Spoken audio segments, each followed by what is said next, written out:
It's Halloween season and we are doing a 3D carved pumpkin with rhinestones, of course.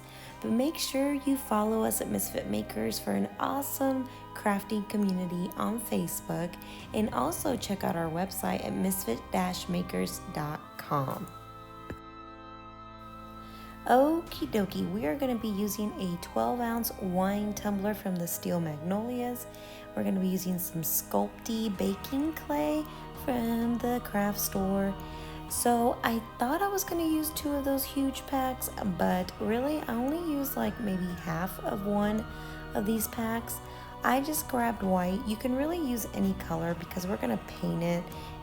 So you want to start off with conditioning your clay. This is probably the most hardest part. Like, my fingers are sore, but you want to knead it and knead it and knead it until it's nice and soft and pliable. So this will take a little bit of time. It is a little bit messy. So if you want, you can always use gloves, but I prefer to feel the clay in my fingers because I want to feel the softness of it. Okay, so after you've conditioned it for a while, you want to separate it into little balls, and then use your little acrylic rolling pin here to flatten out little pieces like you see me doing here. You want them to be like pancake thick. I don't know exact measurements, but as you see, they're kind of, like a good little flat pancake.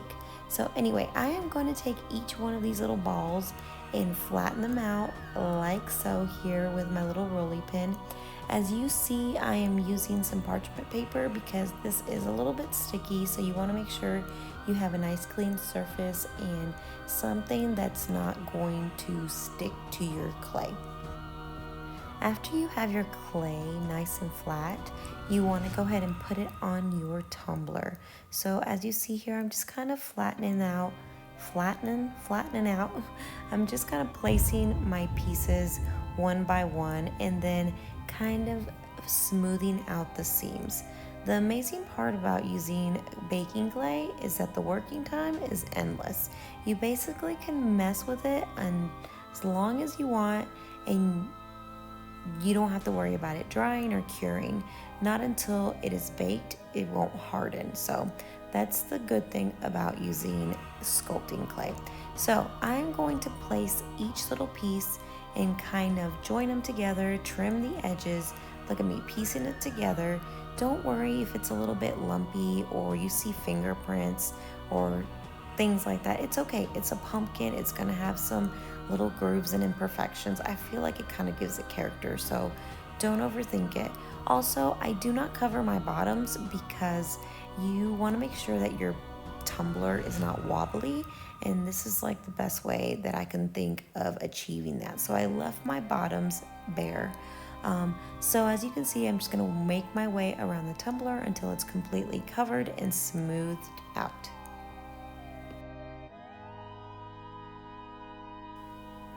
After you've placed all your clay pieces around your cup, you want to kind of just inspect it and smooth out any big cracks or any big lumps, just using your fingertips. Also, make sure your bottoms are nice and adhered to your cup, and the rims are as well. Next, I'm taking this little silicone tool. I actually got it at the craft store in the baking section. I've had this for so long, it has tape on it. So basically use whatever you have. If you don't have a silicone tool, use your finger, use a popsicle stick. If clay art is not your main thing, don't go out and buy all the things until you figure out if this is something you like to do. So at Misfit Makers, we preach this all the time. Use what you got, make it work. If you feel like you like it, then invest, but don't go buying all the things just because you saw one tutorial. But anyway, use your little silicone tool and make little lines along your tumbler or around your tumbler, kind of like a pumpkin. As you see, after I make the little groove lines, I take my finger and just kind of pat the edges so they're not sticking up. So just kind of work with it. You're gonna make your way around it. This is a trust the process tumbler, okay? Trust the process. I promise it will look good. Remember, it is a pumpkin. There is imperfections in pumpkins. They're not perfectly round. And plus you want to kind of make it look realistic. At least that's the look that I wanted to go for. I didn't want it to look perfect. I wanted it to look kind of realistic, rustic. I don't know what the word is. So anyway, I'm going around my tumbler with my little silicone tool, just making those lines. They don't have to be even. They can be however you want. So anyway, watch and enjoy.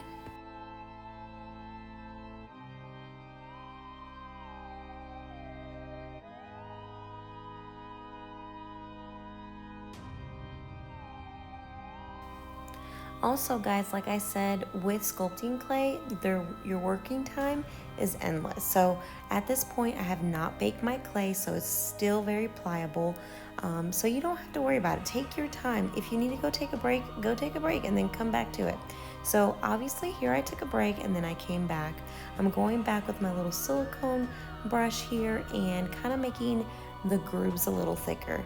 If you want a more 3D, it broke, you saw that? Oh, that's trifling. If you want a more 3D effect, more texture to it, then go a little deeper or make your clay pumpkin or the clay around your pumpkin a little bit thicker. So just play around with it until you see what you like. As you can see here, I'm just kind of going around doing some little finishing touches until I see what I like. Okay, so now for the face. I went on Google and I searched jack-o'-lantern faces, and I thought this one was cute. I cut it out, I printed out on regular printer paper, and I sized it to about 3 inches wide. That's about as wide I like to go on my wine glasses. So I printed it, kind of trimmed it out, and now I'm gonna use it as a stencil. So I'm using my trusty exacto knife here. Man, she's falling apart. You see that? It's trying to fall apart on me. Okay, don't cut yourself on a tutorial, please. But anyway, so I'm just kind of using my exacto knife here, kind of tracing it. Not really going all the way through the clay. If it does go through, that's fine, but really just creating a pattern. You will see kind of what it looks like once this is off, but it's a very simple process. You can get whatever design you want and it's super easy, so keep on watching.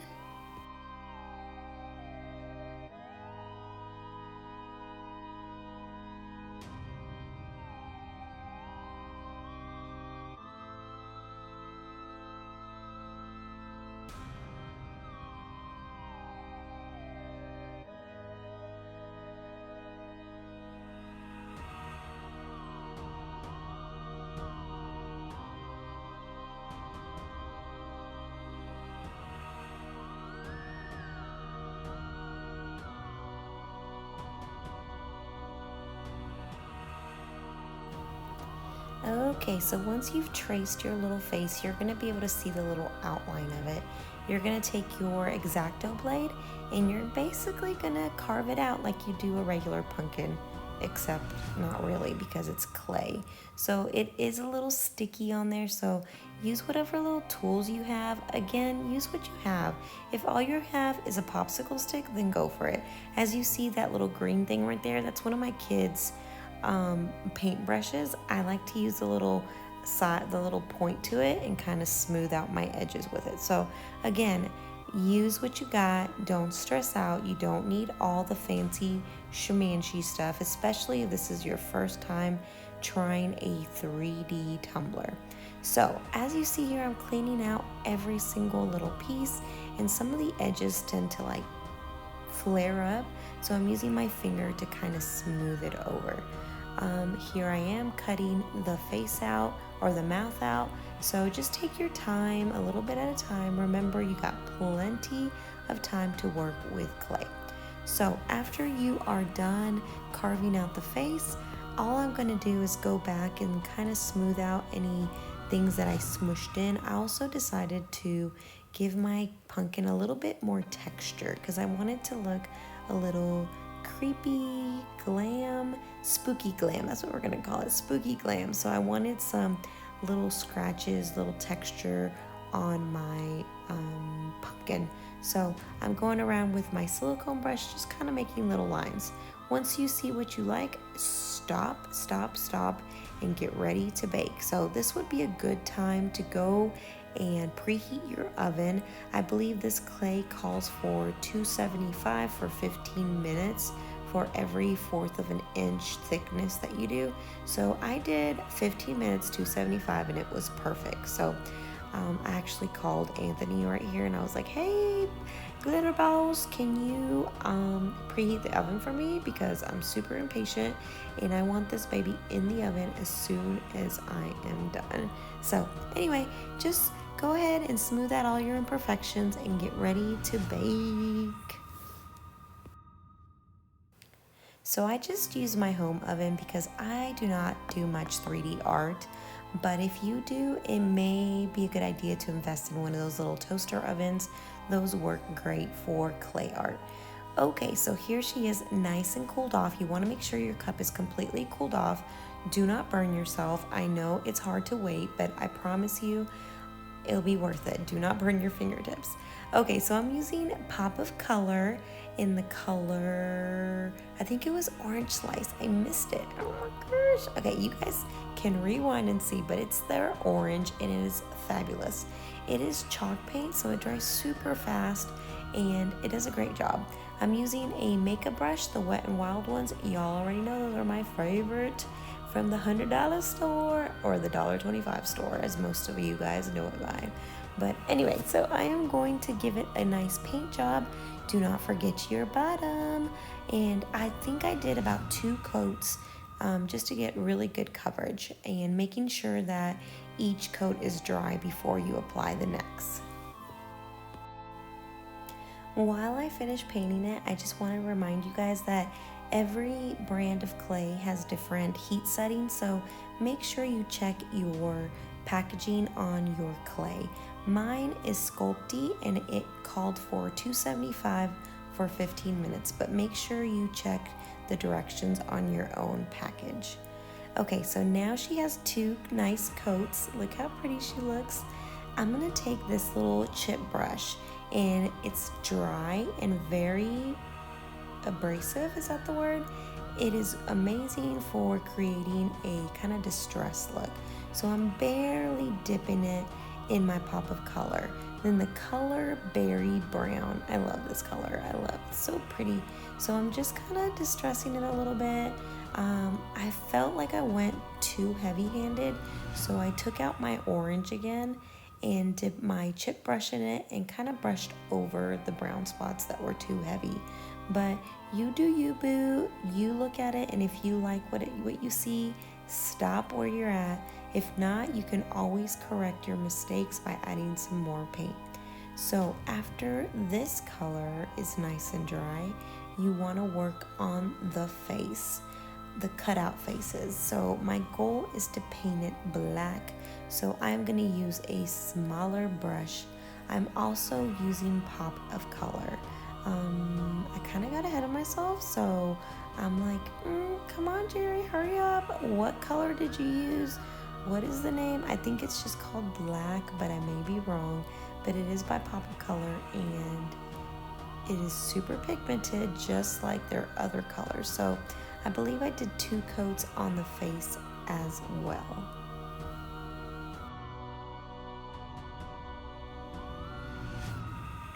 Finally, I caught up to the step. My voiceover was a little ahead of the game.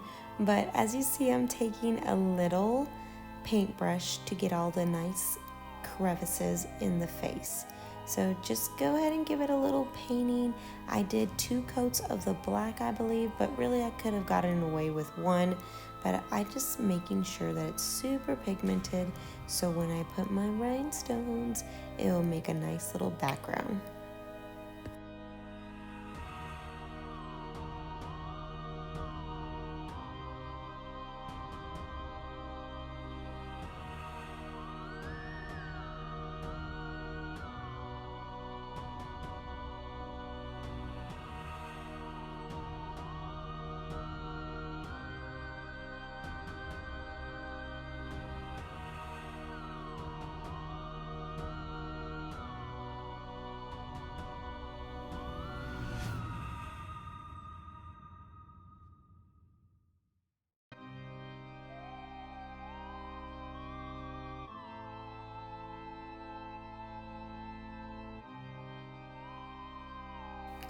After your paint dries really good, you want to go ahead and epoxy it.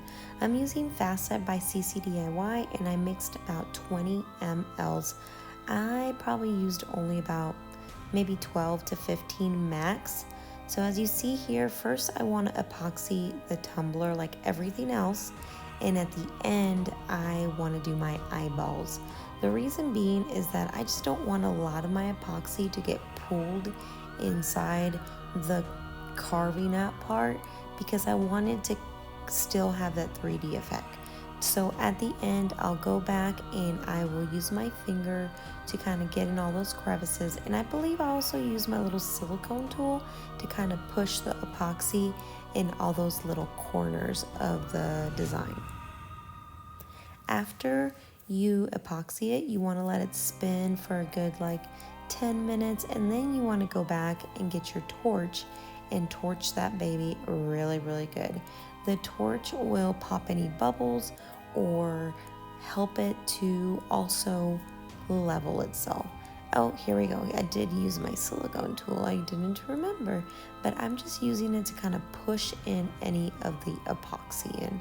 So after your cup cures, you want to sand it lightly, and then you want to epoxy it one more time. So at this point, my cup has been epoxied twice, and I am going to sand it very lightly. Remember, it's all about the pressure. So make sure that you are careful around your rim and your bottom. You do not want to sand off any of your paint and have to repaint it again. So honestly, I'm just kind of sanding off any high spots in my epoxy, any little bubbles, anything like that. So now I am going to apply my final coat. So I am using Artist Resin by CCDIY, and again I am doing the same process. I am applying the epoxy all over the tumbler except for the eyes and the mouth and the nose. I want to make sure that I don't have a bunch of epoxy in the holes. So oh, this went fast. Gosh, it just got away from me. Okay, so after your epoxy is cured, remember, final coat. Whenever you apply rhinestones, that means that you have already applied your final coat on your tumbler. Rhinestones are your last step because you cannot epoxy over your rhinestones. If you do, you will dull the sparkle in your rhinestones. I know it doesn't make sense, but it's true. Like, I was like, how can it do it? But it does. I don't know. Don't ask me. Sounds too much like science. So anyway, I am using these beautiful black to silver kind of color changing rhinestones, but you can use whatever color you want. I even considered using some of the glow in the dark rhinestones. That would look super cool, but I had these black ones on hand and I just kind of want to do a little classic look. So I am applying all the rhinestones using Fusion. Oh my goodness, did I just say Liquid Fusion? Oh my goodness, I had a brain fart. I'm using Liquid Fusion to apply all my rhinestones. Make sure you let them dry really good. After your rhinestones cure, you want to wash your tumbler to release any of that wax from your wax pen and any glue that could have got on top of your rhinestones.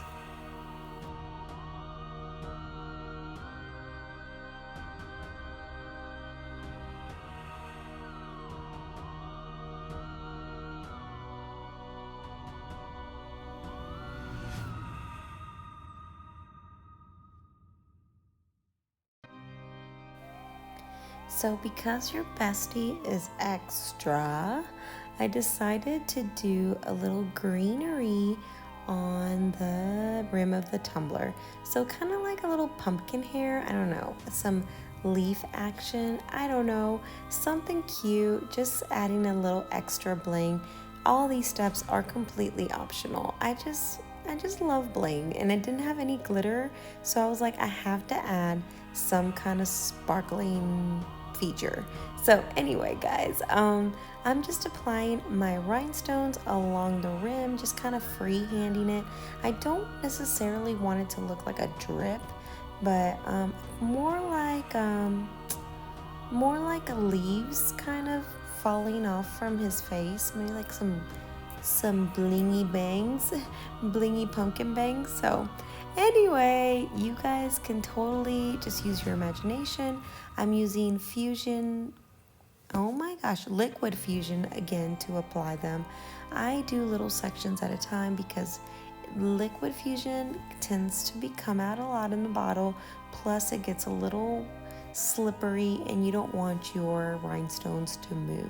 Okay, so as you see here, I'm working my way around my tumbler. She looking cute. And of course, yo bestie had to take it to another level. So I decided, let me rhinestone the lid.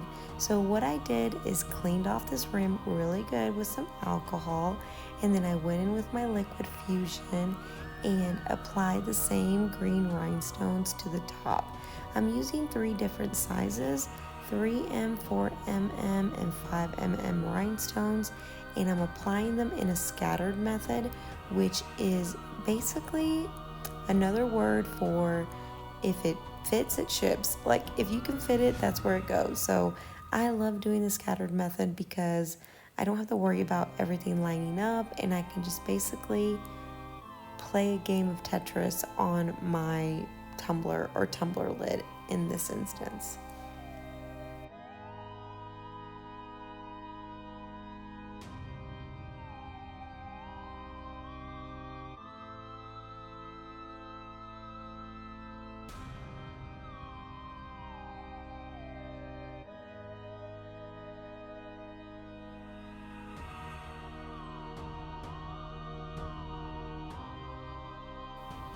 So I decided to go all out. So I'm also applying my rhinestones on my lid here, looking so good. And I hope you really enjoyed this tutorial and that you were inspired to make your own carved 3D pumpkin tumbler. So what do you guys think, besties? Is she cute or what? Make sure to tag us in all your creations, and thank you so much to our Patreons for always supporting us, and make sure to subscribe and follow our Misfit Makers Facebook group and our Misfit Makers Besties Patreon. Thank you so much, and we will see you next time.